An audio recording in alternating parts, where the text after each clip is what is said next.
How many of y'all have a used car, or even better yet, an older used car? I mean, my car, it's from the 90s. It's a 1999 Mitsubishi Mirage, and it was made in 1998, actually, in June, but technically on paper, it's in 1999. But yeah, I bought it back in 2015, about 10 years ago.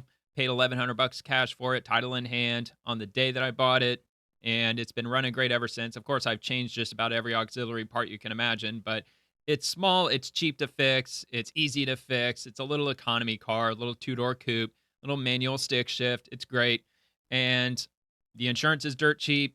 The gas mileage is pretty incredible. I mean, I couldn't be happier, but yeah, it's about as basic as you can get. There's no screens in it or anything like that. 100% mechanical through and through, but it's very cheap. And a lot of people appreciate an older car these days because they're cheap. Not only cheap to buy, but cheap to maintain also compared to the newer cars. Because even if you buy a brand new car, you still have to change the fluids, you still have to change the spark plugs, you still have to change an auxiliary part here and there because the warranties don't last forever. And when they do finally expire, you're basically on your own, which of course a lot of people they use that opportunity to trade their cars in for something else because they're desperately afraid of their warranty expiring because they have no idea what they would do if something happened to their car because they never heard of a tow service, they never heard of Uber, they never heard of a local mechanic shop.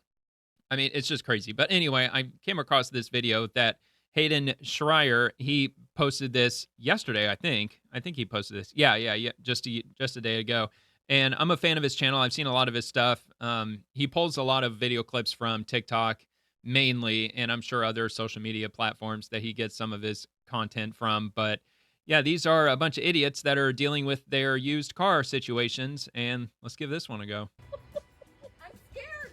Go, Brittany! That's hilarious. I love when people think that I'm stupid because tell me why I'm at the mechanic shop and he talking about I need a Cadillac converter, but I drive a Jeep. Up. You are an idiot. And this is down. Put your That's why you finger need a and hold husband, it lady. So you don't put pressure. What the hell is that? Everyone loves to complain That's about hilarious. used cars. They're unreliable. They're always You gotta breaking admire down, his they're money ingenuity. pits. I don't want to buy a hoopty. But let's be real. Using The damn problem power isn't the outlet. car. It's you. Most people don't follow basic maintenance. They skip out on No, oil they don't. changes. They ignore the warning signs. Like and then they 80% act of people don't. surprised when something major breaks, like the engine or transmission. Used cars get a bad rap, not because they're junk, but because people wait until it's too late instead of doing simple preventative maintenance. 'cause So people today, suck I want to at break down maintaining why their cars. used cars aren't the enemy, why you don't need a brand new car, and why the real issue is how people treat them. So guys, let me know what car it is that you guys drive down in the comments below and how reliable it's been. I mean, like I've said, I've changed just about every part on my car. I mean, I've changed the brakes, I've changed the spark plugs, I've changed the fuel injectors, the distributor, the catalytic converter. I had to replace the exhaust manifold. Um, Good grief, man. What else did I change? I've changed a lot of stuff. The fuel filter and yeah, a whole bunch of other things. Alternator, I don't know if I already said that. The fuel pump I've already changed. Or no, not fuel pump. The water pump. I changed the water pump, changed the thermostat. I've changed most of the coolant hoses, changed all the vacuum hoses with silicone, and on and on and on. And I've done like 90% of that I did completely by myself, thanks to do it yourself YouTube. If you go on YouTube, you plug in your make and model and year, and then you type in whatever it is that needs fixed, then you'll find a video on there showing you step by step exactly how to do it. And if your car is at least, I don't know, 10 years old, maybe 15 years old, it's probably going to be a lot easier to change than you might think. And mechanic shops, they're charging more money than ever these days. And that's just something I would recommend, just getting something that is older and known to be reliable. There's a whole bunch of different ones. I won't name them all right now, but there's quite a lot of different cars out there that have a pretty solid reputation for lasting 20 years, 30 years. And all you got to do is just this preventative maintenance for one, but also if something's about to break or your check engine light turns on, or if you need a sensor that needs changed, just do it yourself. It doesn't take a lot of time to research it. You could really do just about anything, not literally anything, but you could do most work on your car with a basic mechanics tool set that you can get at Harbor Freight for like, I don't know, 60 bucks, maybe 75 bucks. Now, of course, you might have to get some specialty tools here and there if you have to change something very specific, but for the most part, just a good socket set, some wrenches, and just other odds and ends here and there, and you should have no problem working on your car and fixing it yourself instead of taking it up to a mechanic shop where they might charge you hundreds or even thousands of dollars. Of course, some cars may require more extensive work, like if you need engine repair on the engine block itself, or the transmission, or just any other part that might be of a lot of complications. But when it comes to the auxiliary parts, like all those ones that I named, they're really not that hard to change. And most of the mechanic issues that'll happen with your car are involving those parts because things break and they eventually need replaced. And if something goes wrong with your car, if the check engine light turns on, don't do what most other people do and just simply trade it in and then just stick yourself with a new car or a used car, a newer used car, because the average newer used vehicle uh, car payment today is about $550. The average new car payment today is about $740, and that doesn't include your insurance, doesn't include the gas, which doesn't matter if you drive newer used, older used, what have you, you're still gonna have to pay for gas. So I mean that's kind of irrelevant, but yeah, just insurance alone, it's gonna cost you an arm and a leg these days, and it only seems to be going up, especially with more people buying electric vehicles because they're extremely expensive to fix when they need fixed, and because they're that costly, or when they break, or if somebody gets into an accident, they are way more expensive for collision repair than for a standard gas vehicle, especially Teslas. And as a result, everybody's insurance is going up. And yeah, I don't think that's going to be resolved anytime soon, not so long people keep driving electric vehicles. But anyway, I'll digress. Guys, let's get right into today's episode. It is a good clip. Let's go. Oh my God, lady. Oh my God, you idiot. Oh my gosh. What the fuck, lady? Did the horn just go off? I've never No, seen somebody's that in there happen hitting with the jumper horn. cables. No, come on, dude. Come on, Hayden. Somebody's back there hitting the horn. What? Wait, why is my horn going off when I'm trying to put this on then? Because somebody's off camera beeping your horn. So, best case Because they're trying to make a scenario, she whimsical, gets her car hilarious started. video on TikTok. Worst That's case why. scenario, she blows every single now, people fuse fake on in TikTok her all the car, time. and All the is time. going to have an extremely expensive repair bill. That is the funniest thing I think I have ever seen so far, and doing these used car insanity episodes here, talking about car maintenance and how people have honestly no clue the basic fundamentals of working on cars. We're not even talking. Yep, for instance, this car right there, that's their air filter box, it appears. And if she takes this car up to Jiffy Lube or takes it up to any kind of auto mechanic, and if they do just a basic simple oil change, they'll open that up and then they'll show you the air filter. If it looks a little bit dirty, they'll say you need a new one, which you might. I mean, if you haven't had it replaced in a while, you might need to have one replaced, but they'll charge you $30, $50, $80 just to change the air filter under your hood. And I'm not familiar with this vehicle exactly, but most of these air filters, there's just a clip here, then a little clip over here. Sometimes there's 4. My car, my 99 Mirage only has 2 clips. You just pop off the 2 clips, lift that up, and then the air filter slides right out. Put it in a new one, put the clips back on. Literally takes about 10, 15 seconds to completely change it. And they'll charge you $50. They'll charge you $75 in some cases just to change something that you can do by yourself for less than a minute. And you can go up to AutoZone. They've got your air filter up there for $10, $12. I mean, they're dirt cheap. And you're going to save a lot of money just doing that. That's just one of many examples of something very basic and simple that you can just change on your car by yourself. You don't have to have a mechanic do everything. There's a lot of super easy things that you can do yourself. Talking about maintenance stuff yet. This is just the bare bones safety things that everybody should know how to do. And it pisses at least me she's off got that jumper there isn't cables. like a crash course Or she a, knows somebody with them. Cars 101 class in high school or in college. Honestly, because these people should not be on the road if you don't know how to change a tire and you don't know how to jumpstart your car. These are some serious things. People should know how to do that. Anywho, I wanted to read some of the comments that people left on that previous video from TikTok. And you could see, car should be off and always connect to the dead car first. Now, I've been into cars for a very long time. I love working on them, rebuilding them, fixing them, detailing.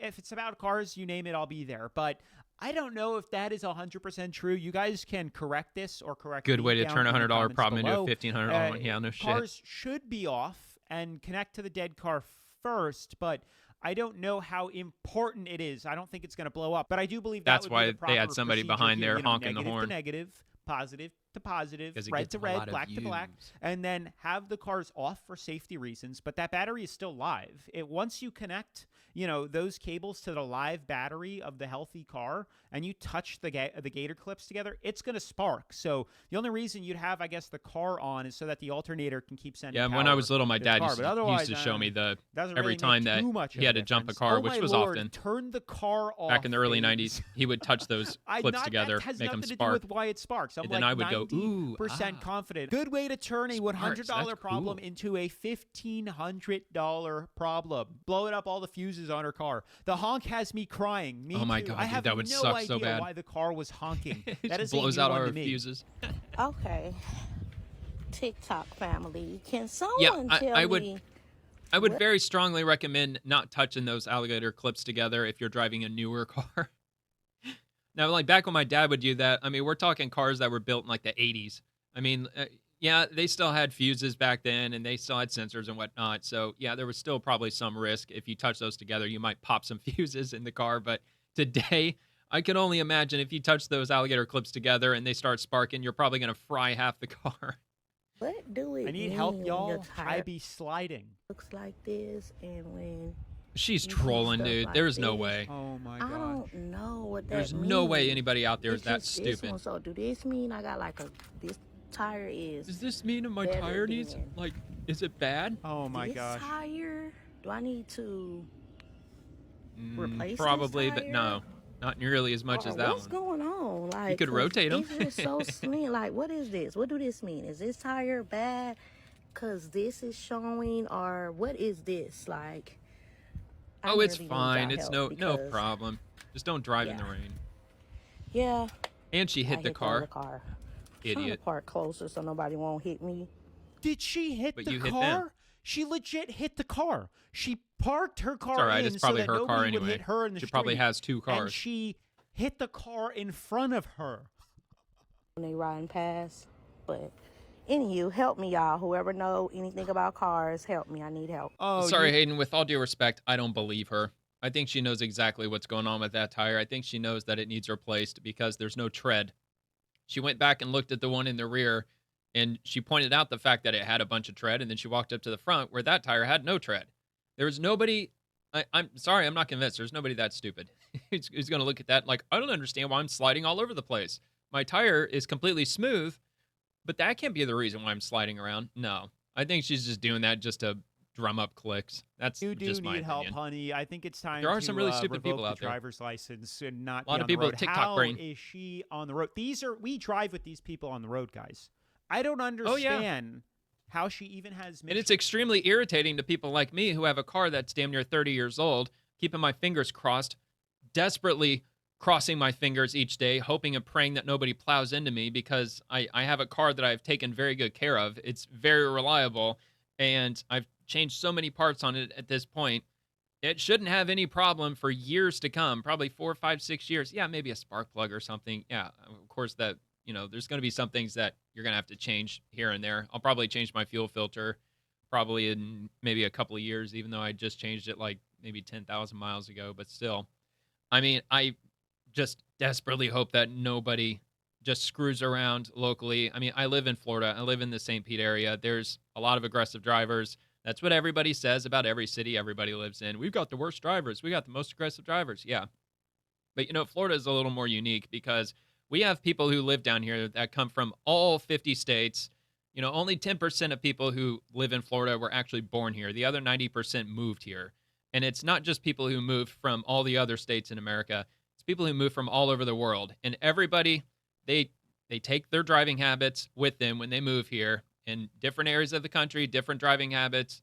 I mean, like in South Carolina, for instance, not to call them out specifically, but they don't tend to be the best drivers either. They like to drive under the speed limit. They like to be a little airheaded when they're driving. They roll stop signs, roll through red lights and whatnot.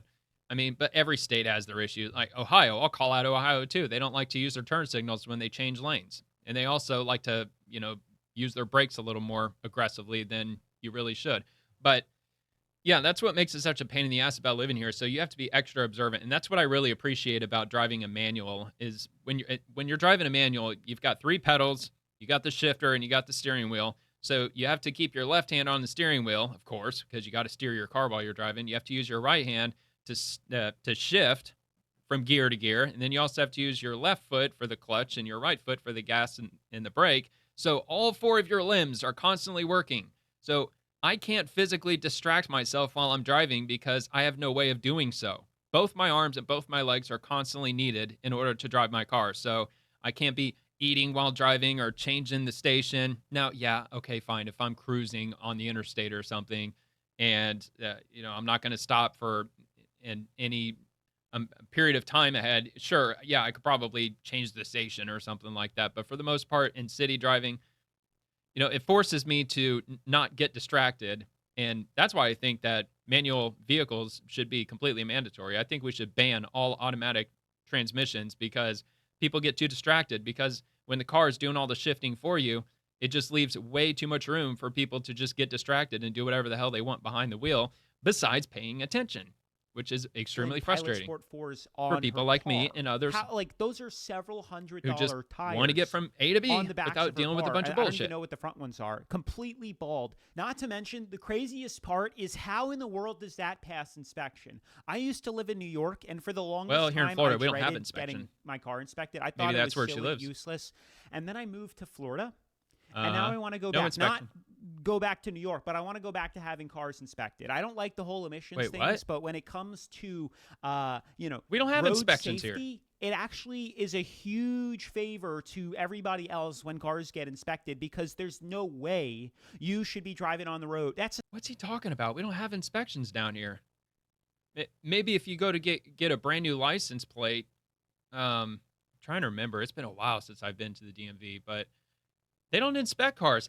They'll go out there and they'll make sure your VIN number matches and all that. Maybe they might bring out a clipboard and a checklist. Maybe they'll check your tire treads and whatnot. I don't think they do that though. I honestly don't think they do. They certainly don't have emissions here. But I mean, I've lived here for 20 years. I've never had my car inspected. I've never even heard of it. Not in this state.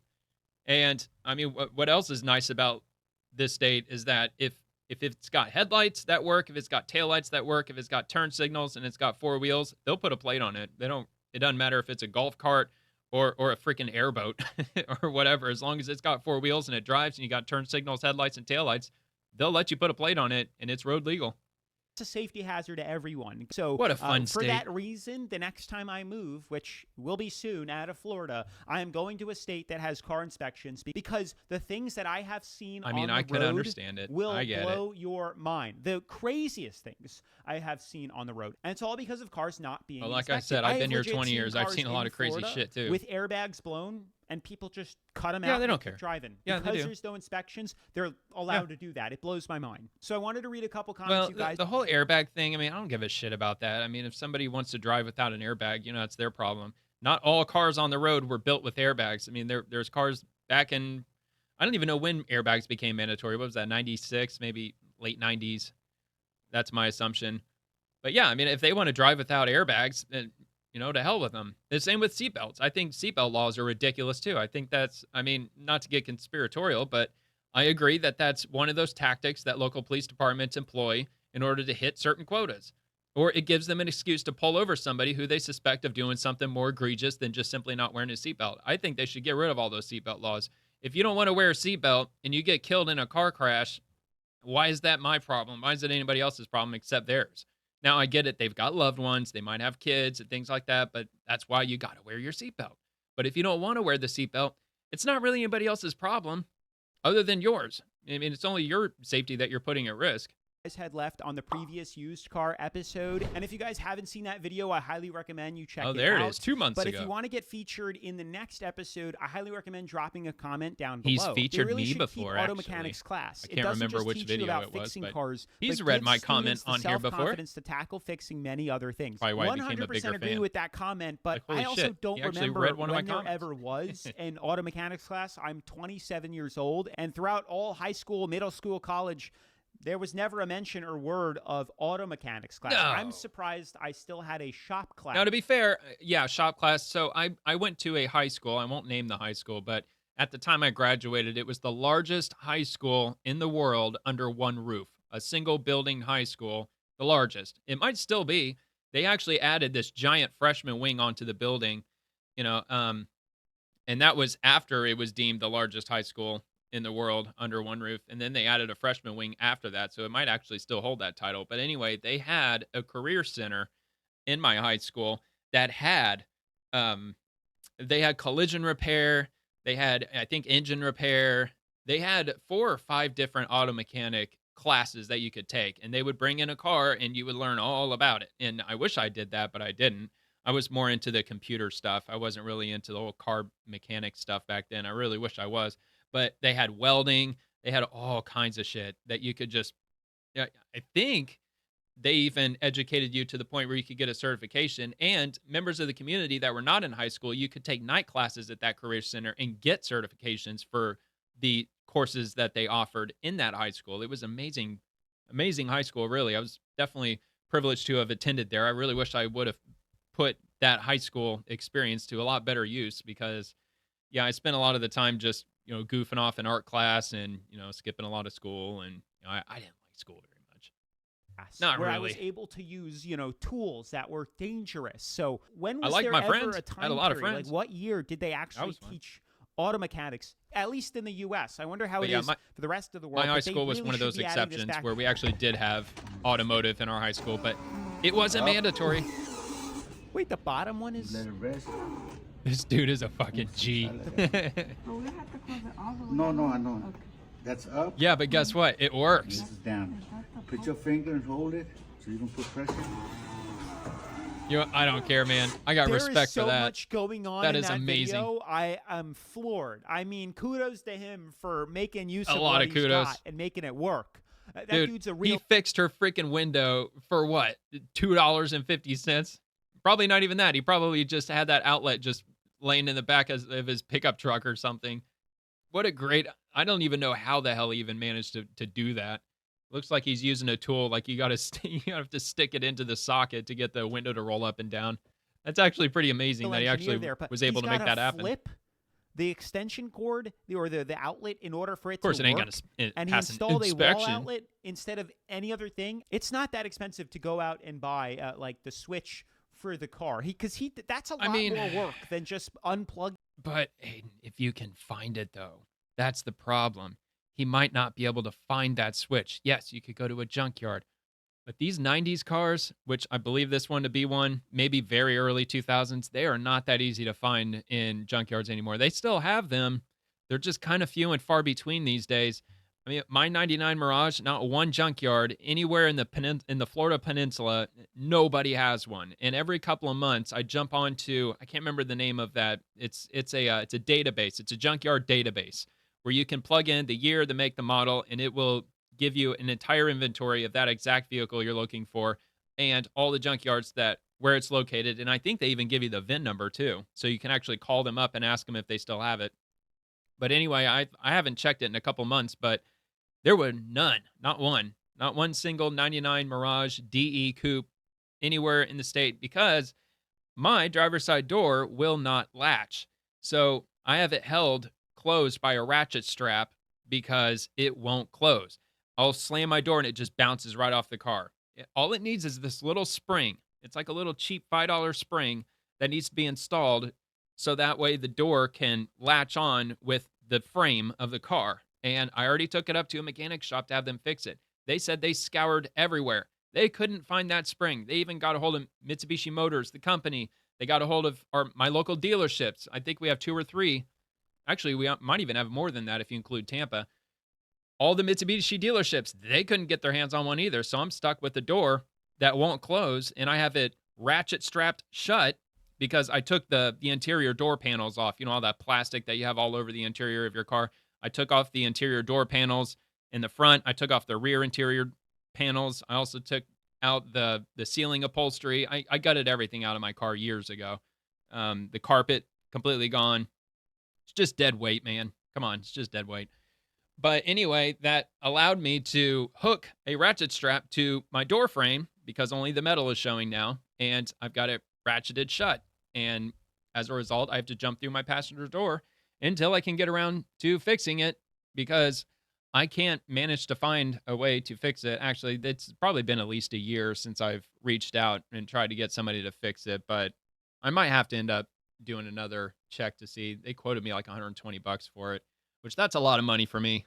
I mean, 120 bucks. I know it doesn't go nearly as far as it did 5 years ago, but I mean, it still carries me quite a ways. But anyway, taking, let's go. the used part and plugging it back in. You can definitely buy this part for like 20 bucks on eBay or go to the junkyard Possibly. and pull it off. If and it's a pay common $10 car, and make possibly. it work. But, again, the fact that he's fixing his daughter's car, we need more of that, people. We need more of this. That's Come creativity. on, had prime opportunity to That put is the creative. damn light switch, and we picked an outlet. I Technology. know, it's hysterical. 38,000 likes. But can it charge my phone? Yeah. That's a good question. Can it and charge my honestly, phone? It probably No, would. come I on, bet no. you if you I doubt plugged it. your iPhone into that or whatever phone charger you had into I don't that, think it so. probably would send the proper voltage to charge your phone. So I guess he's thinking 2 steps ahead of I what don't I know would about be all doing. that. I don't think there's enough voltage just for the window motor, but maybe there Let me is. put on my shades because I can't be taken serious at this moment, y'all, before I start crying. So, just got my battery done, right?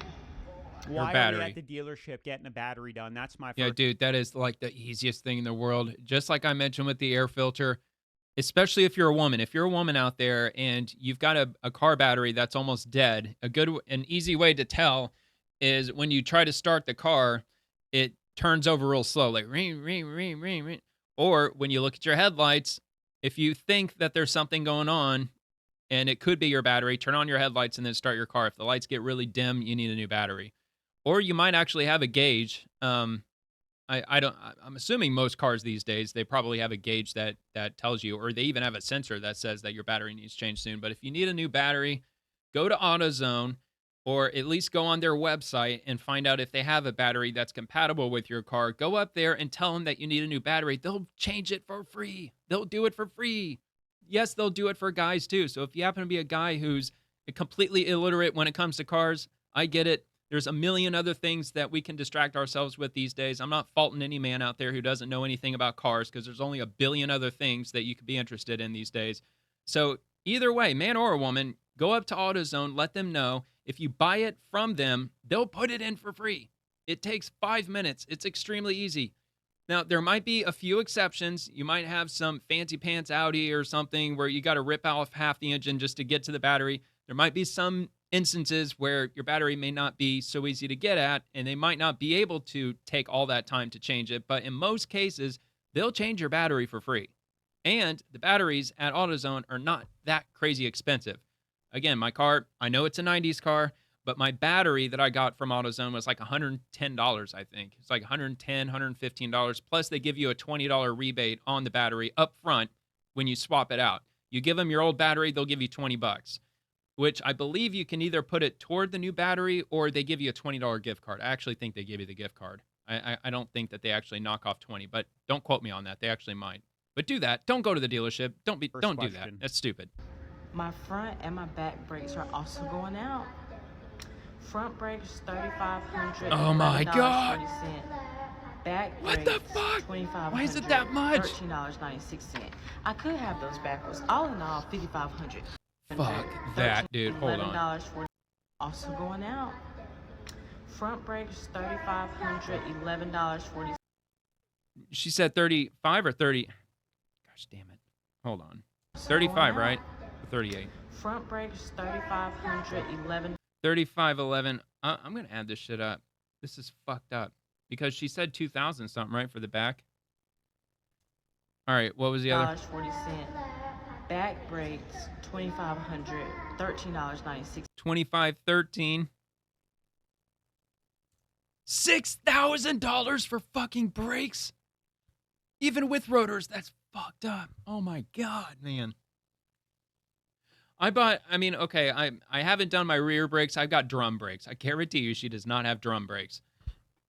For my front brakes, which, yeah, they're honestly, with drum brakes, I think they're even more expensive in most cases just because it just requires more effort to get them replaced. But my front brakes, ceramic.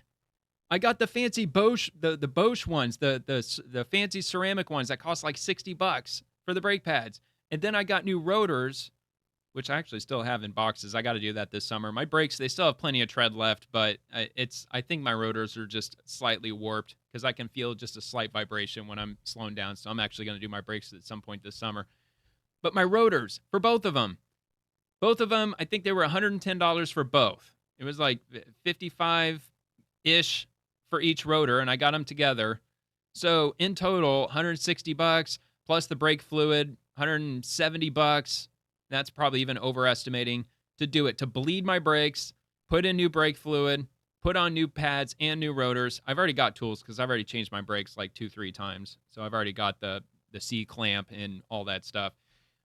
But dude, it cost me less than $200, and she has to pay $6,000, $6,000. Now, I will say, I wouldn't fully expect her to go out, buy the tools, get all the parts needed.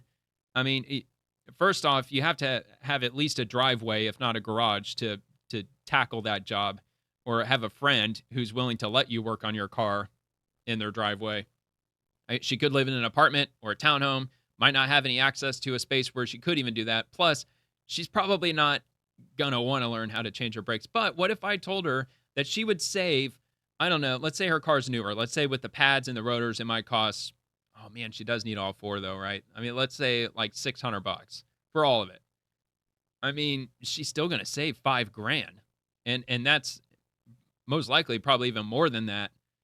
So my question to somebody like her or anybody else who might be listening, if you're quoted $6,000 to change your brakes, would you learn how to change your own brakes, or at least have somebody sit with you that you know could change brakes?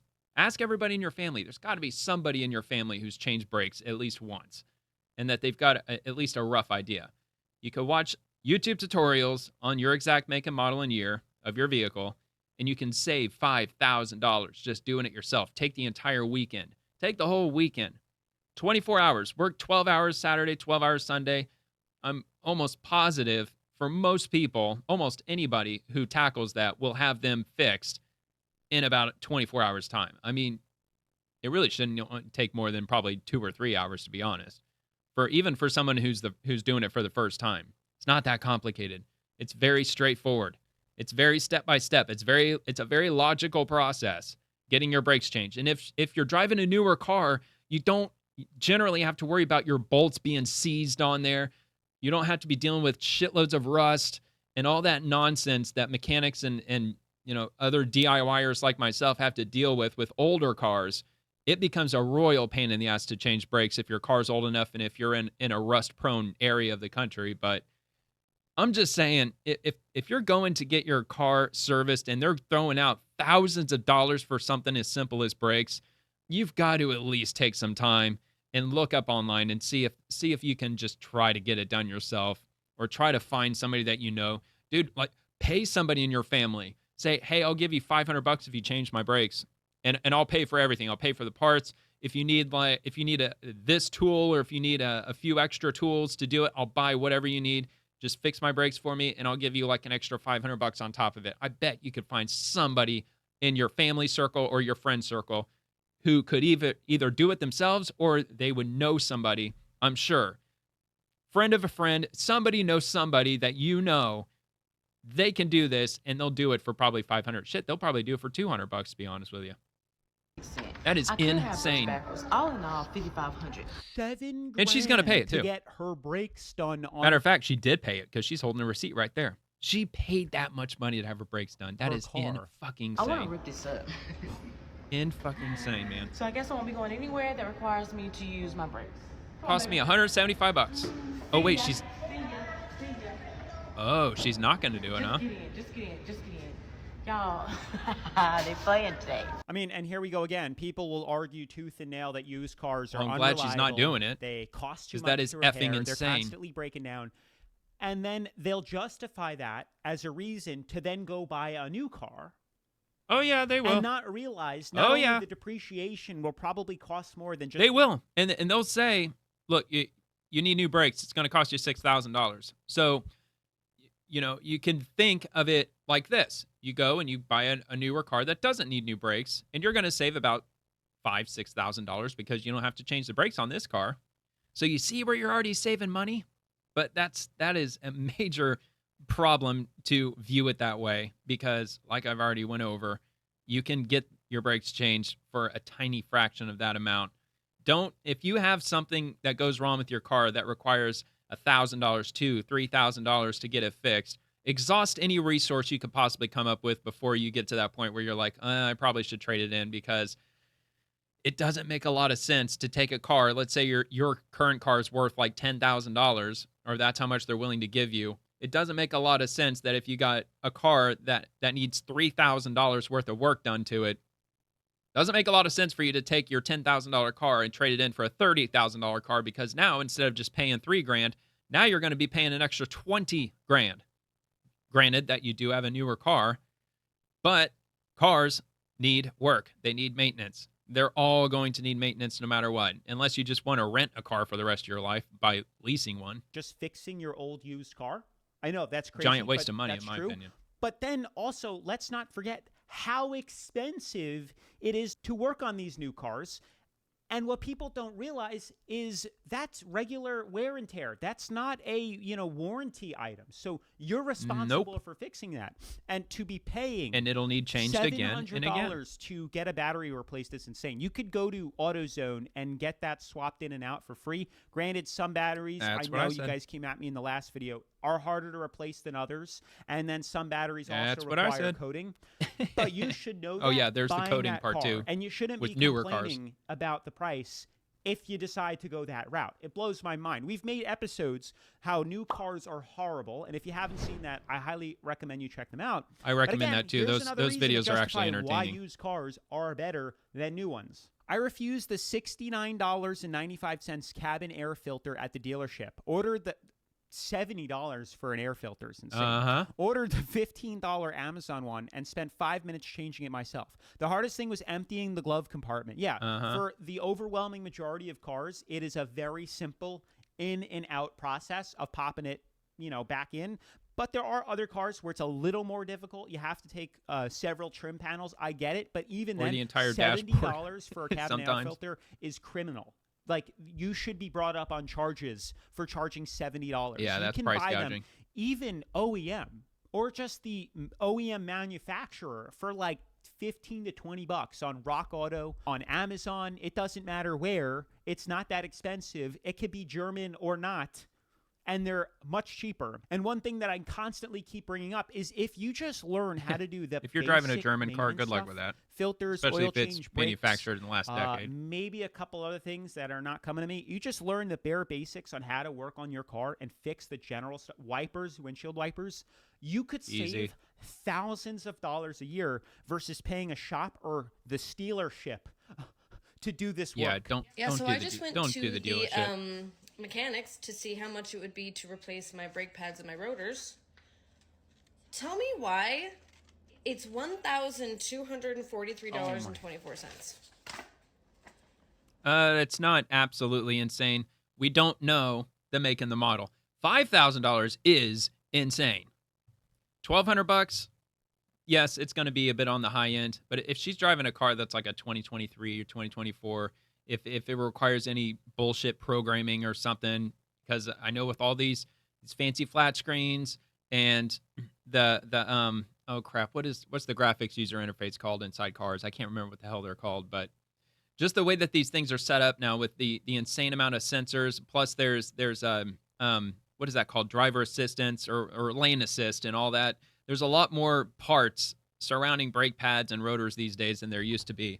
Especially with like an older car like mine, it's going to cost more because it's going to require more time to take all that shit apart and then put on the new pads and new rotors. So if you're driving a car that's only a couple of years old, I mean, congratulations. You just bought a car that's got over 30,000 different parts that are wired up into it. And as a result, it's going to take a lot more time to get those pads off and the rotors off and get it all reassembled. So it might actually probably not be that unreasonable of an amount, depending on what kind of car she has. She might have like a 2023 Audi or something. I don't know. She might have just something that requires a shitload of work to have to get them off and get them back on. The parts alone probably only cost me to buy like $300 max, probably. Yeah. Maybe. Thank you, YouTube. I will be utilizing you for the first time. And what's crazy is this is her page right here, and she writes, in this economy. So she's got a 2006 Toyota Avalon. Yeah, that's a bit expensive. I think that's a bit expensive. As an owner, operator, mechanic, that's crazy. Pro tip, if you have an O'Reilly's nearby that shop, say you want to use their commercial account because your husband works there, you'll get a parts discount. Yeah. So I just did my front brake pads yesterday for 48 bucks. Yep, absolutely. It shouldn't cost any more than like 50 bucks.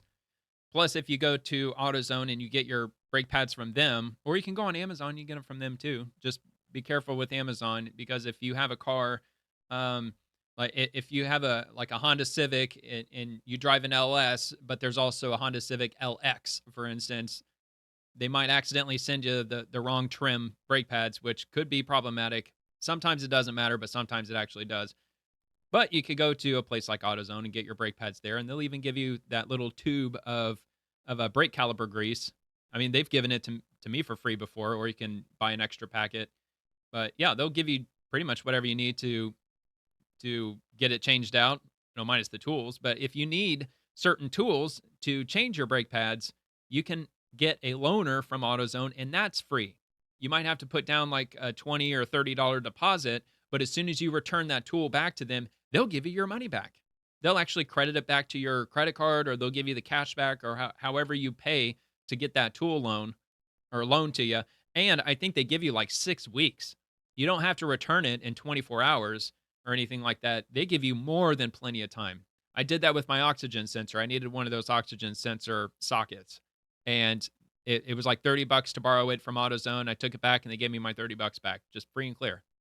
So that was no problem at all. But yeah, it was like 50 bucks for brake pads. Totally reasonable.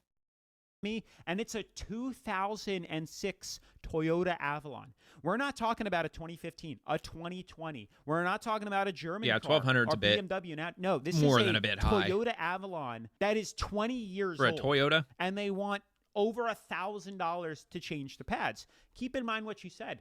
We're going to be going on YouTube. You know, I got a crazy story when it comes to my my struts. I went to my local Tire Kingdom, and I was getting an alignment.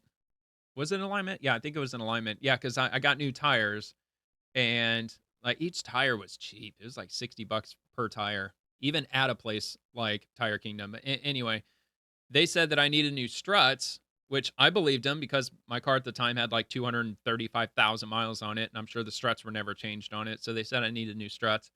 I was like, okay, yeah, if you just want to give me a quote, and I'll consider it. And they gave me a quote for $1,600.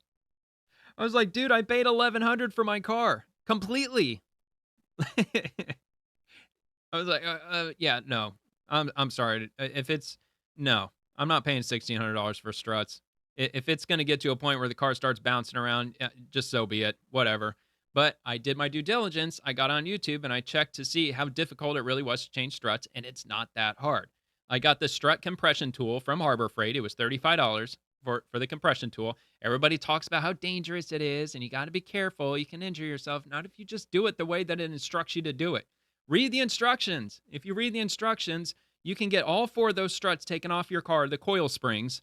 That's the dangerous part. You have to compress the coil spring before you can remove it and get the strut out and slide the new strut in, and then, reassemble it, and then let that spring compression tool off.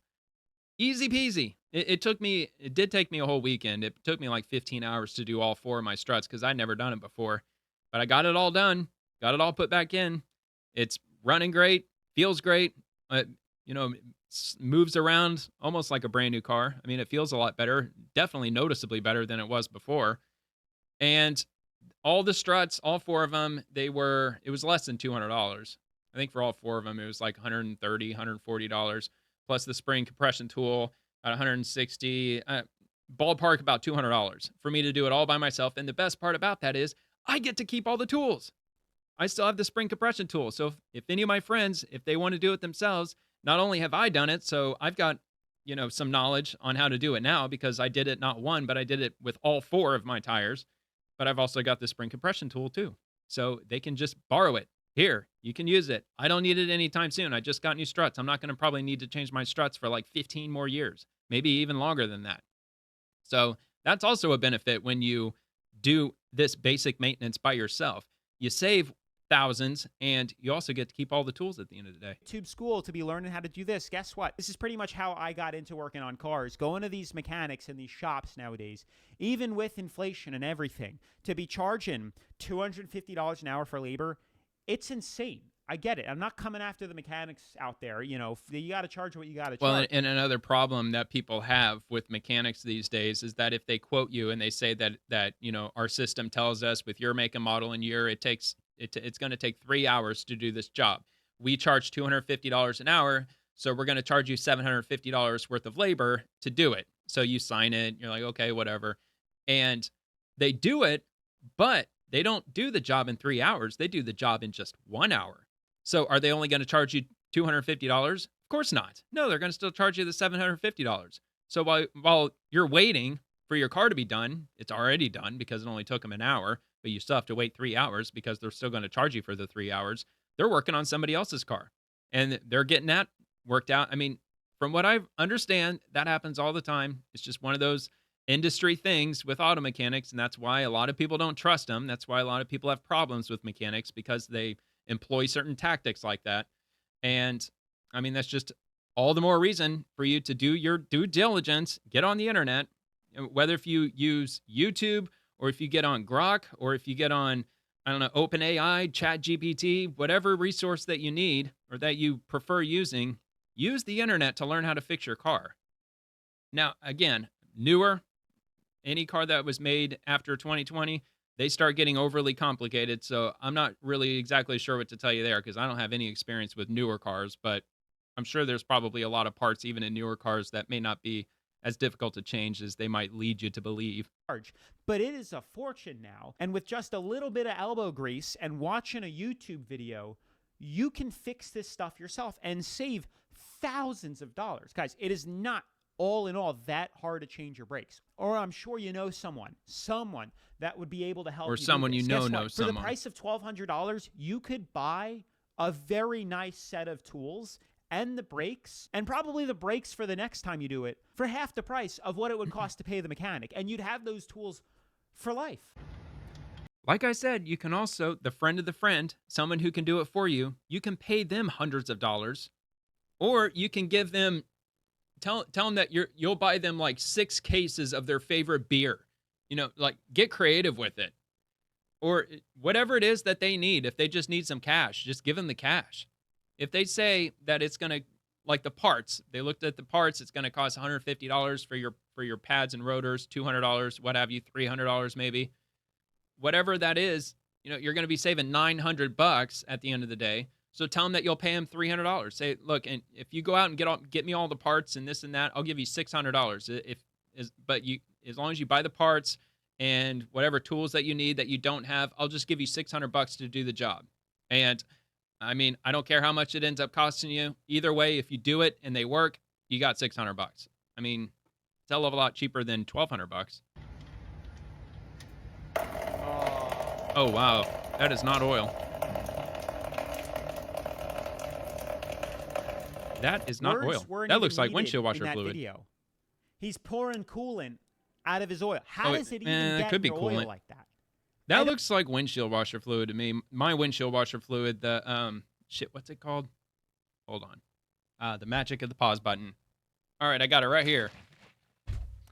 It is Rain-X All Season 2-in-1 De-icer and Bug Remover. I don't use it for the de-icer because I don't live where it gets cold, but the bug remover, this stuff is really good. It cleans off my windshield every time I need it.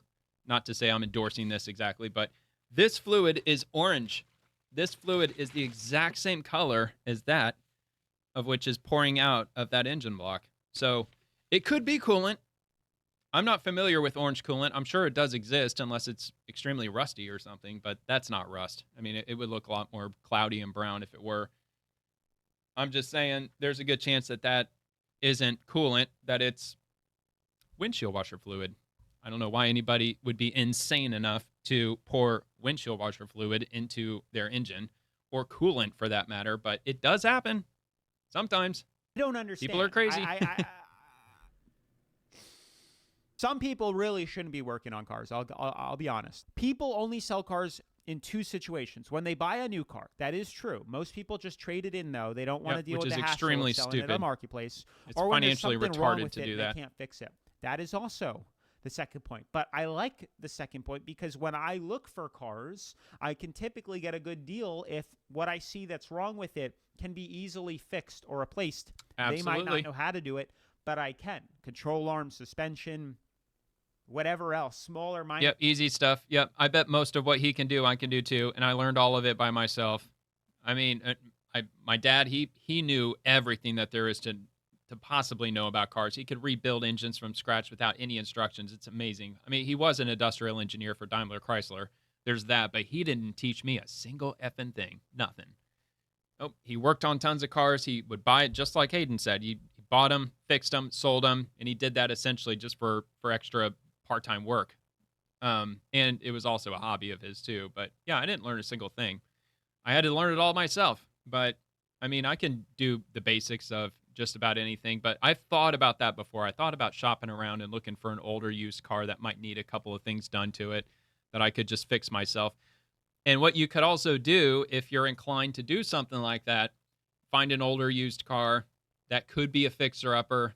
I mean, I would be very weary of them putting that in the description of the vehicle, like it's a little fixer-upper, because that indicates there's probably some like major engine problems with it. But if you find the car and you go and you test drive it, quote unquote, test drive it to your local mechanic, pay them $100 to inspect it, and they will give you a list of everything that needs to be done to the car in the short term. And you can decide yourself if you're able to do all of that. And if you can do all of it, and if it's economically feasible, basically, how much will it cost to fix all that? And then assuming all of it is completely fixed, how much can you flip the car and sell it for? I mean, if you can make like a quick $1,000, quick $2,000, I mean, there's a lot of people who do that. And I know each state differs. In the state of Florida, it is 4, it could be 5 cars. But you are allowed to buy either 4 or 5 cars per year without a dealer's license. So if you're somebody like that and you just like to buy a car just to fix it up, flip it, and sell it, you could do that 4 or 5 times a year, and you don't have to get any dealer's license. Because anytime you buy a car, you obviously have to transfer the title.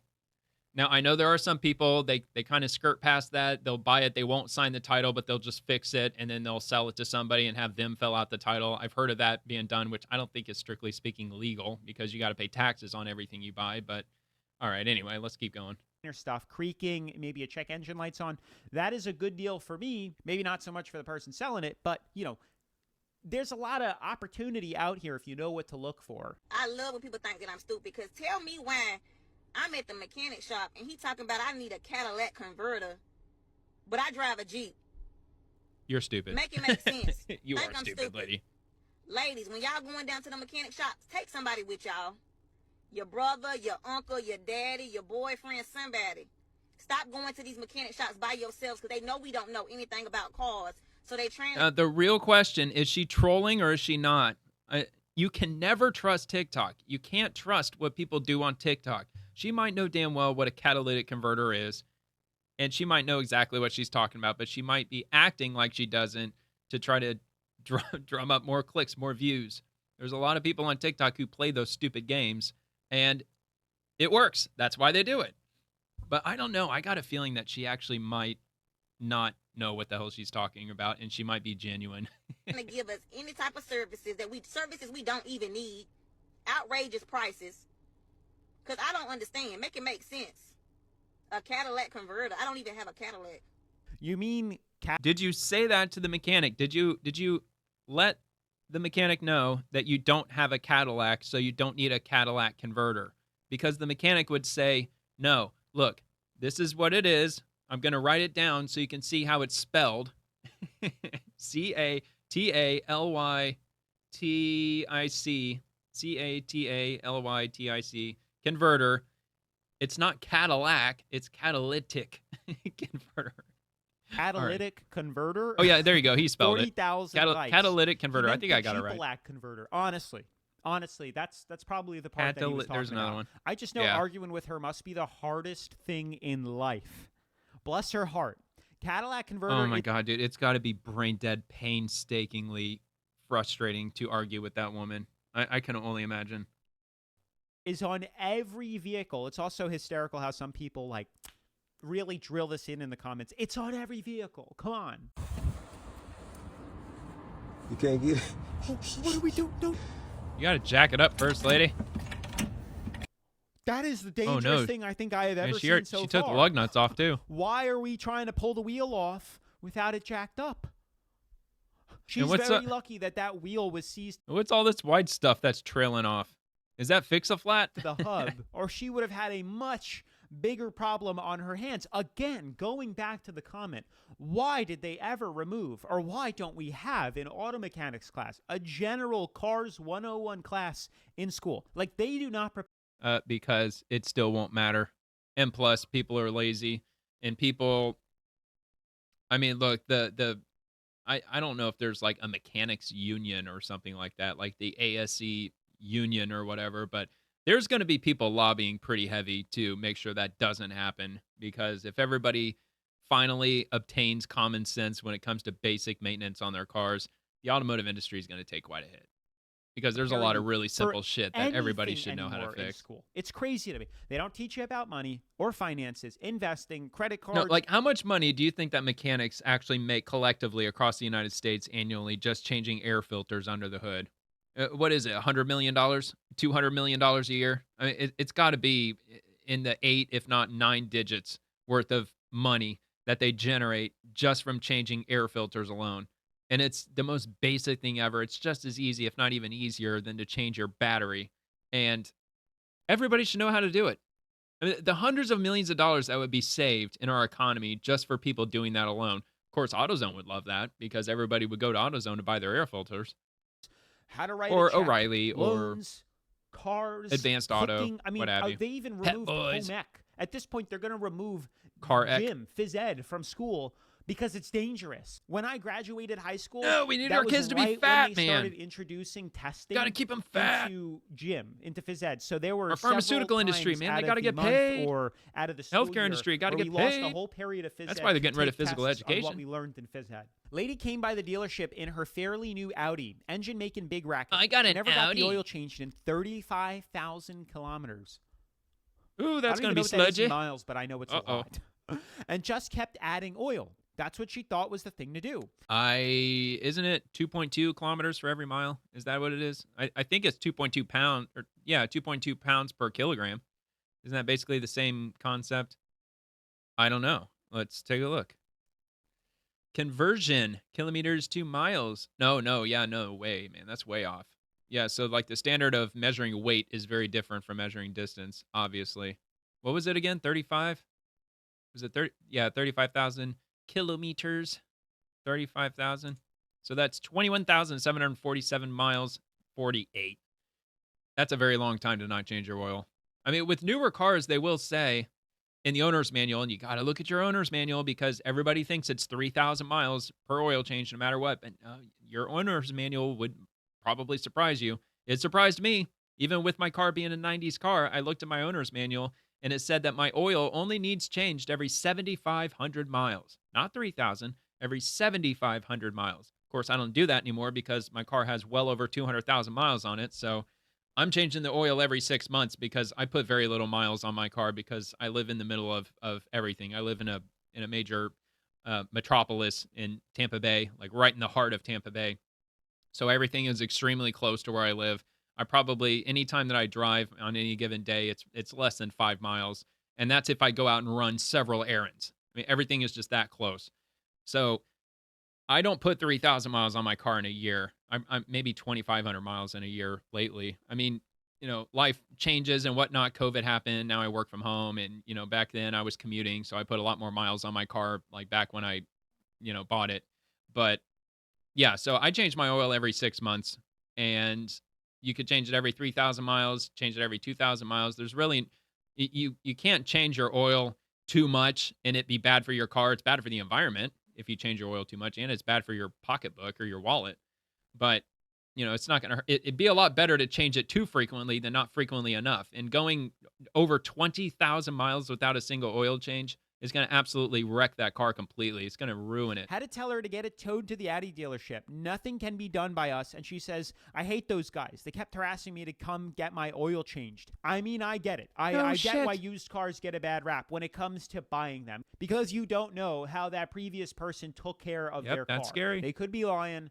They might not have the maintenance records. Yeah. And you're, SOL if I things didn't go when south I bought my when car. you buy it used. But I had no records on it. when it comes to your own personal vehicle, just got lucky, to I call guess. your own personal used car a junker because it's old and it makes sounds and it creaks, it's not because of the car. It's because people like this neglect them all the time and have no idea how to maintain their car. Good morning, my No name clue. is Hunter. I'm doing the services on your car today. I did see that you needed an air Wow. filter pretty badly. It's full of hair. Not Good sure how all that Lord, hair got man. in there, but also you need a battery corrosion cleaning. It's not too bad, but we want to make sure it doesn't cause your battery to draw down. Here's your cabin air filter. That came out of the Ooh, inside that of is the bad. cabin here.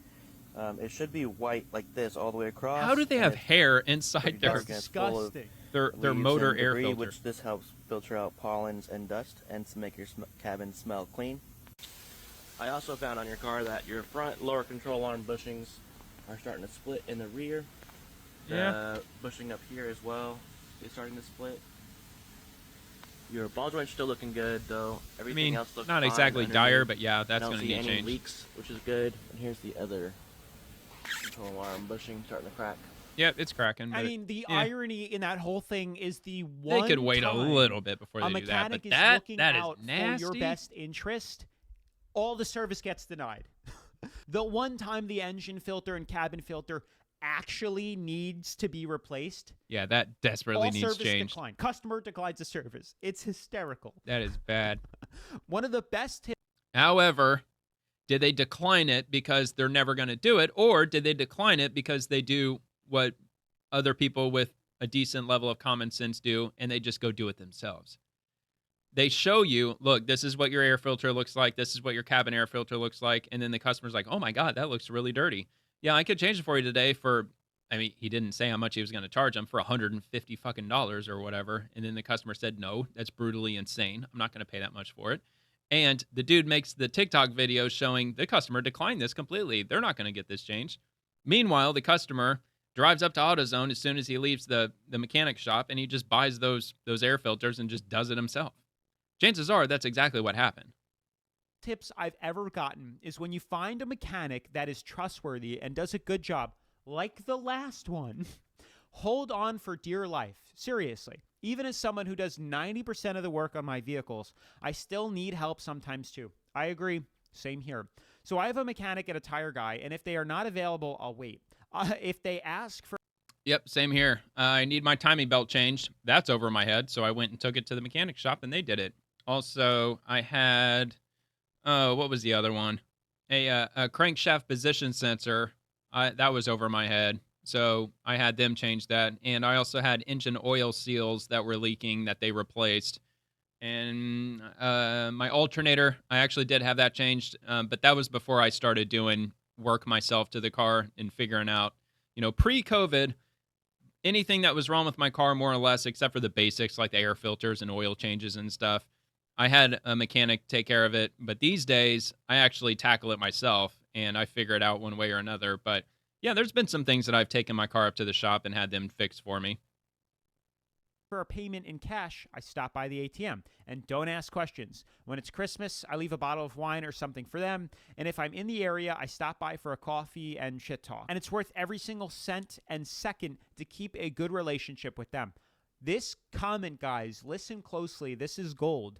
The work these guys will do for someone who treats them with kindness and respect is nothing short of perfection. Like a couple weeks ago, I had a particularly difficult timing belt done by this guy, and when I came home, I noticed that even the damn washer fluid was refilled. It was never mentioned, it was not charged for, and yeah, it's a small thing, but you won't find that kind of attention to detail and pride in the work they do at most lube shops. You won't even find it at most dealerships these days.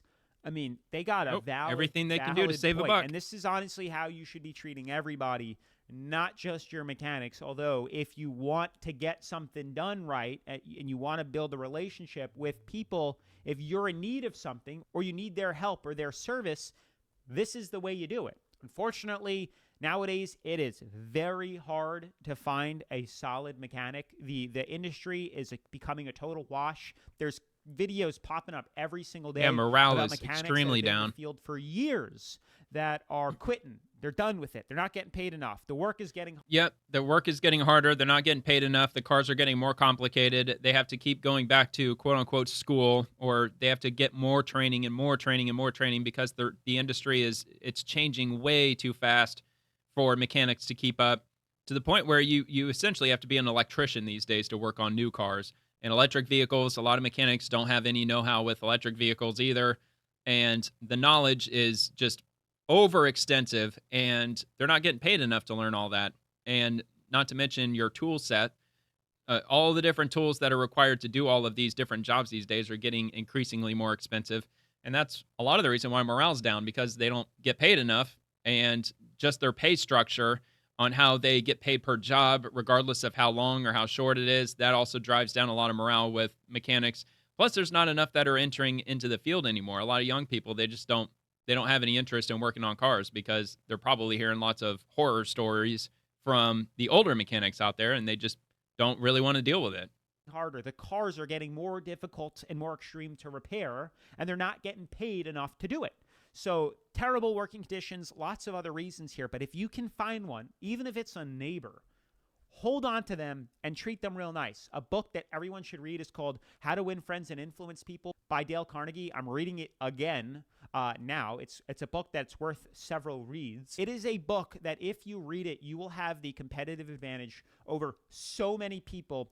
100% recommend reading it. I'm 47 years old and have always bought used cars. Within the first month after I buy it, I change all the fluid in it so I can have it on my maintenance schedule. Second month, I'll do a tune-up, check and clean sensors on the car. Doing that has never failed me. I mean, hey, that's genius. And for some people that are mechanically inclined, this is the way we buy used cars. I'm just letting you guys know. I do get that not everybody has the skill or the time to be learning how to work on their cars. I get it. Most people have 9-to-5 jobs. They have a family. They have other things going on, or they just don't care to be doing the work.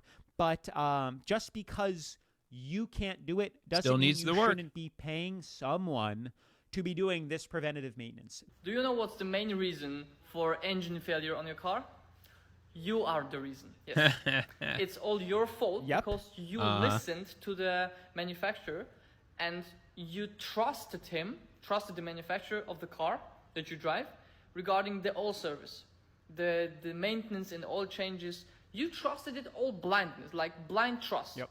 Well, this is the reason why your car is broken again. Oil loses its values after around 8,000 to 10,000 kilometers. And I have special tool that can measure the quality of the oil. It has scale of between 0 and 100. So 100 is brand new oil. Brand new, or maybe you just started and drove maybe up to 500 kilometers. This is 100%. Oil that has been driven for 2,000 kilometers, this tool will tell me around 80% quality. After 8,000 kilometers, it is very often at 0% quality. You don't need to believe me, but if you want to come by, you are very welcome. Just come by. I will test your oil for absolutely free. I won't charge you a penny, nothing. And I will tell you what is the quality of your oil. And if you don't want to change the oil, you will suffer consequences. Actually, your wallet will. Oh my gosh. You know what this is? A new engine. What does it mean when you find something like this? Yeah. Now your credit card is on minus 20 grand. Oh. Yes. Oh my gosh. The same Bearing thing. material. Your account is minus 20,000. And these are just facts. You don't need to believe me. You don't need to trust me. But I am not manufacturer. I don't want to sell you more cars. I don't want to replace the engines. I just want to give you maintenance. Okay. So I think this is much cheaper to change the oil once a year than replace the engine every 3 to 4 years.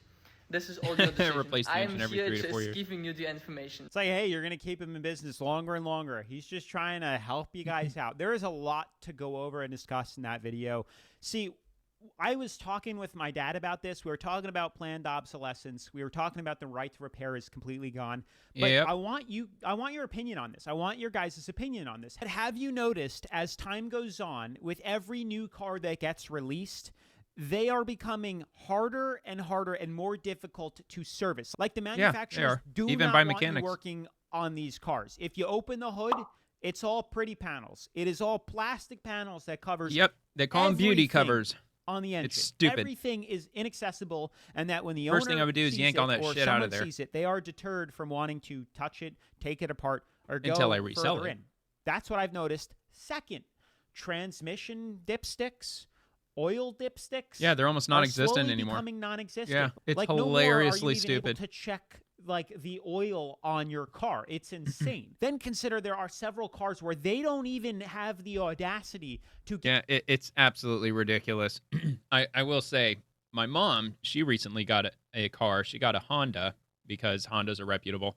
And she got, what was it, an HRV, I believe it is. It's one of those crossover 4-door vehicles, and it's a 2024. And I was sure that it was a GDI engine because most cars, they're gasoline direct injected these days. And it was, to my major surprise, that the engine that is in her vehicle is a port injected engine.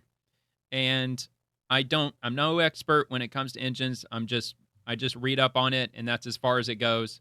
Not an expert. But I did read up on the difference between GDI engines, which probably 90% of cars that are built today have GDI engines, and port-injected engines.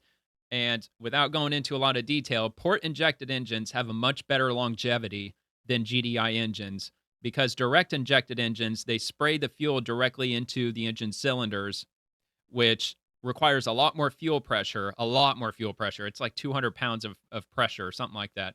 So your engine is under a lot more pressure.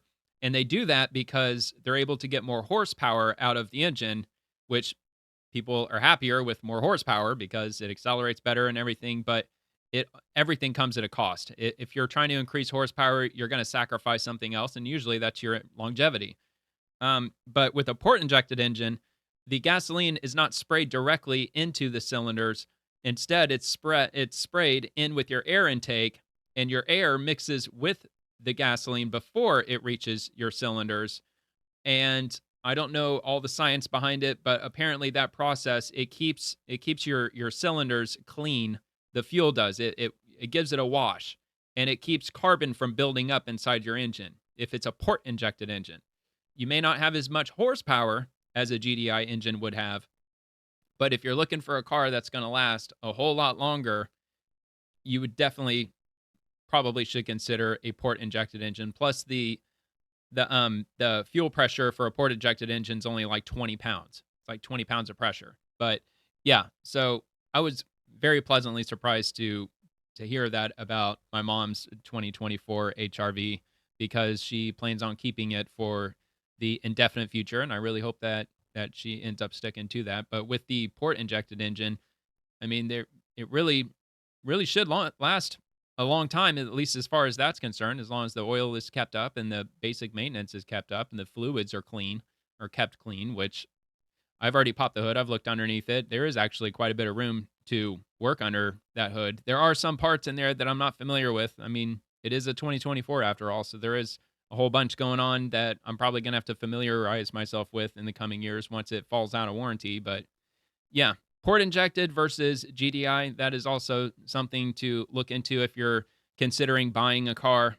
And if you want that car to potentially last you for the next 15, 20, 25, 30 years, you might want to go with port injected over GDI. Give you a drain bolt. You have to remove the entire transmission pan in order to service these cars. So what manufacturers are doing is they're making it harder and harder or more difficult for you as a consumer to work on your car. They want you to bring your car in to get serviced, And it pisses me off. And it's why I have slowly become more and more deterred from wanting a new car because of the BS. There's very few car manufacturers that are still, thinking about you and wanting to help you out by giving you these options. But I worked as a lube tech, and I heard so many people pass up regular maintenance items for years and are then surprised when their vehicle starts to fail. Doesn't matter what the brand is. Take care of it and it will last. For example, my 1998 Ford F-150 has just passed 422,000 original engine transmission miles. That is extremely impressive. I do think cars back then were built to Way a better better standard Yep. than they are now. Over-engineered, I don't know if you go by in a fact. 2025 Ford, if it's going to last you anywhere near No. those Are you miles. kidding? They've been With having all a those lot of recalls? engine and Hell no. transmission problems. Come But on. without a doubt, though, if you maintain your car, there is a much greater chance it is going to treat you well and last you a very long time. Longer. Now, I will say with the whole GDI argument, you can buy it's an intake valve GDI spray. It's made from a company, I believe it's CRC, but it's a CRC GDI intake spray that you can buy at AutoZone. It's I think it's like $15 for the can. And if you do have a GDI engine, I believe it's recommended around every 10,000 miles. You want to take off your air filter, the intake hose that goes into your throttle body, and you can remove that hose. It's not difficult. It's either it could be a screwdriver or a screw, or it could be a hexagonal screw or whatnot. They're generally easy to take off. Just that rubber tube that connects to your throttle body. But once you get that removed, you've got that coin-shaped plate, that throttle body plate that moves whenever you hit the gas. It's a two-person job. You have to have somebody that's got their foot on the gas, and they have to hold your tachometer at 2,000 RPMs. And while that's being held at 2,000 RPMs, you spray that spray into that throttle intake until the can is empty. There's instructions on it. You don't want to just unload the can because you'll kill the engine. You have to give it like short bursts. It's like 1 second. You hold it down for a second. You let off for a second. You spray for a second. Let off for a second. It takes like 8-10 minutes to do. But if you do that every 10,000 miles on your GDI engine, it should keep it relatively free of carbon buildup. And it should, in turn, allow the engine to last a lot longer if you keep up with that, which I'm sure 90+% of people with the GDI engine have probably never even heard of this spray, let alone actually doing it on schedule. But that's something that the manufacturer is probably never going to tell you about because they don't want to tell you about it because they want your car to build up with carbon so it eventually breaks down and you just go and you buy another one. They're trying to turn all of our vehicles into disposable vehicles. Than what it would have had you have not taken care of it. Customer states, I want my suspension Woo, replaced. That's loud. Specifically for this noise.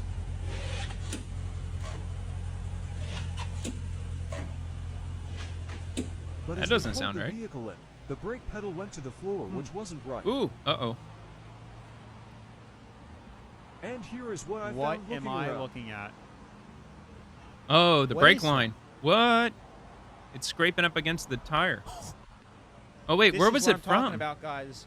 No, that wasn't the brake line. I don't know what that was. I seriously can't believe this car didn't those come in rocks? for brake concerns. That's the piston. Oh, wow. Yeah, I Gosh. see it. Yeah, there's the ring. That's I think. the piston. Oh, shit. I guess looking on the outside appearance, it looks normal. Oh my gosh. Wow, it broke in half. All right. Unreal. Oh, man. Oh Yikes. my gosh. I'm surprised he was able to drive it there. Fortunately for the customer and How did he drive it there? How is there still brake fluid left in that car? How I don't understand. on the road, we are going to repair the brakes. Yeah, that's a good question, too. And for the suspension, Unreal. we're Well, there going to wasn't use there wasn't a lot of brake fluid left in it. There was a lot of air in the line because he said the brake pedal went to the floor. installing That what would the that would customer probably be wanted why. done. Looking good, looking better. They did a good job. And believe me when I say this car drives a lot safer now. Probably. And again, how in the heck is that car on the road? How does a car like that pass inspection? You are on the road with people that have their cars like that, which blows my freaking mine. And not to mention, the guy didn't even go in for brakes. He didn't want his brakes touched.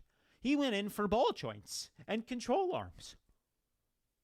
That's the crazy part. And to think, again, preventative maintenance, had this dude have just pad slapped, I mean, at the bare minimum, pad slapped his car for, $100. He would have saved thousands of dollars because now he needs rotors. He needs brakes. He needs a brake fluid change. He needs a new caliper. I mean, the list goes on and on and on. I'm surprised he didn't crash. Dealer is useless. I went in for a 100+ multi-point inspection. I said at check-in I needed a new rear wiper blade. Someone stole it. Wow. Someone stole what a an rear asshole. wiper blade. People are savages. 3 hours of waiting. I go up and pay the fee and ask if any issues. No issues. They added some wiper fluid. Said all was good. Another 20 minutes to wait for the car to be pulled up. I walk over. No rear wiper blade. Back inside, I asked if checking the wipers is part of the 100+ multi-point inspection. Yes, of course it is. Me, then why does my car not have a rear wiper blade if they inspected it? They challenge me. I invite them outside. 5 minutes back and forth. The manager goes out. Sees that there is no wiper blade. I tell them I expect that for free now. Heck yeah. Given I told them to look at it and it was on the notes and they clearly didn't check it, nor did I think they had checked any of the other, Probably not. multi-point inspections. Have never gone back for that again. Yeah. Nope. You know what's crazy? And tell all is your when I friends was younger, too. I Don't go to always this thought, place. Like that, the dealership was. Like They should the lose creme business de la for that. creme. Like they are perfect. The dealer is always perfect. Like you can never go wrong with going to the dealer. It beats that's going not true. to a lube shop down the corner. But Oh no, they screw in around my too. experience now, and this is another reason why I no Maybe longer have back in the anyone work day on my they used to car, be is ironclad. because I've been to the dealer, and my last straw with them was getting regular maintenance done. An oil change, some filters. They left 3/4 of the bolts on the belly pan completely missing. So when I was driving back on the highway, I thought I broke the transmission or like the engine. The whole car was shaking, and there was this crazy loud thumping sound. I was freaking out, scared the heck out of me. The anxiety I got from thinking I just blew up my car because they missed putting oil in. Come to look underneath it, well, the pan is hanging all the way on the floor. So I bring it back, and I tell them, hey, if you guys can't even put the bolts back in, the last step, simply putting 3 bolts in and tightening it, who's to say you didn't even put oil in my car? Can you please check that? So it just shows you that they make plenty of mistakes too, and that the dealer isn't always right. And again, if you want it done right, you should probably do it yourself. Yeah, if you can. You got the know-how. Do it yourself. I am stupid, And you have a own driveway. Range Rover. So here's what I've learned about Oh yeah, oil. you are stupid if you You're bought a gonna Range have to get Rover. the oil changed in your Range Rover. Now, most little chop shop oil shops don't even want to touch these things. You might find one, but if you do, there's still going to be some issues. Anyways, otherwise, you have to take it to the dealership. Now, the dealership's going to charge you anywhere between $600 and $1,000 to change your motherfucking oil. Okay, so back to the chop shop we go. And we you go there. paid Now, it. they don't know everything about Sounds Range like. Rovers. So if you have the little service engine light on your car dash that says, hey, service soon, your check engine light's on, it says change your oil, they're not going to know how to turn that off. Do you know why? They don't have the software. Because in order to turn that light off, there isn't just a menu button to do it. Nope. What you do is you pop the hood, you open the driver door, you push the ignition, you push on the gas and the brake for 30 seconds. You release the brake, then you release the gas, and then you close the driver door, and then it turns off the service light. What? What kind of... So anyways, a chop shop isn't going to know to do that. So if you want that little light to go away, unless you can figure it out yourself, which is going to take you 10 tries because you have to time it perfectly, you have to take it to the dealership and pay $600 to $1,000 for a stupid ass oil change. And All this right. is why, unless you like working on sensitive cars like German cars, it's a pain in the ass. And why for the general thanks. public, the overwhelming majority of people, Japanese, commuters, that's better. whatever it is, just stick with Toyota, just stick with Mazda. I believe they have a maintenance mode, and you can just turn it off or reset it. It pisses me off because I really like working on Audis. I really like working on European cars. I like the challenge. I like that it's a pain in the butt. I know, I'm very weird.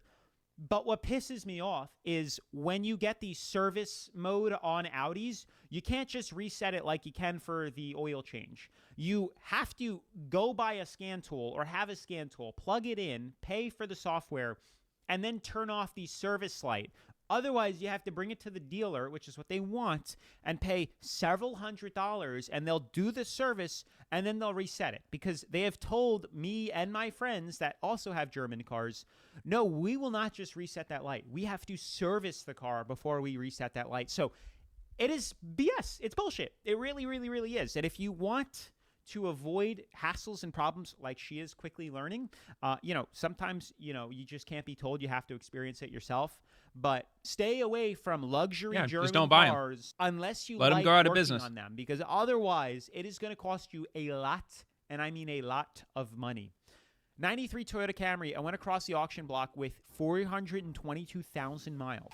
Bought it for $300. Jeez.